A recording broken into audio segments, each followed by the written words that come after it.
అగ్ని ఉంది కనుక ఎలీషా చుట్టూ రథాలు అగ్ని ఉన్నట్టుగా ఈ శోభ యొక్క ఇంటి చుట్టూ మరి అగ్ని రథాలు లేక అగ్ని ప్రాకారంగా ఉన్నాడు ఆయన. హల్లెలూయా. ఆయన రక్త ప్రోక్షణ జరిగించాడు. దేవునికి స్తోత్రం. హల్లెలూయా.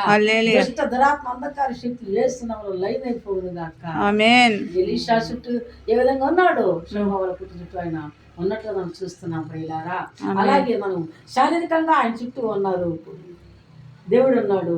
మన చుట్టూ శోభాల కుటుంబం చుట్టూ ఆయన కంచి కాపుదల భద్రత అగ్ని ప్రాకారంగా ఈ చుట్టూ ఉన్నాడని ఈరోజు వాక్యం ద్వారా తెలుసుకున్నాం. ఎలీషా ప్రాంతం చుట్టూ ఎలాగో అగ్నిరథాలు ఉన్నాయో పర్వతాలు ఉన్నాయో అలాగే ఈ కుటుంబం చుట్టూ ఈ యజమానుల చుట్టూ ఈ కుటుంబ దగ్గర చుట్టూ దేవునంట అగ్ని ప్రకాశము అగ్ని ప్రకాశిస్తుండగా చూస్తున్నాం. ఇలా దేవునికి స్తోత్రములు.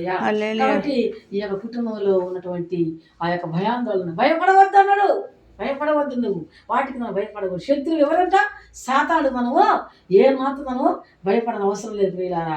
మన దేవుడు మన పక్షాన ఉన్నవాడు గొప్పవాడు, శోభ పక్షాన ఉన్నవాడు గొప్పవాడు. ఆయన అందరికంటే గొప్పవాడు, సాతాను కంటే గొప్పవాడు కనుక ఆయన ఉండగా నీకు భయం చేయాలా. హల్లెలూయా.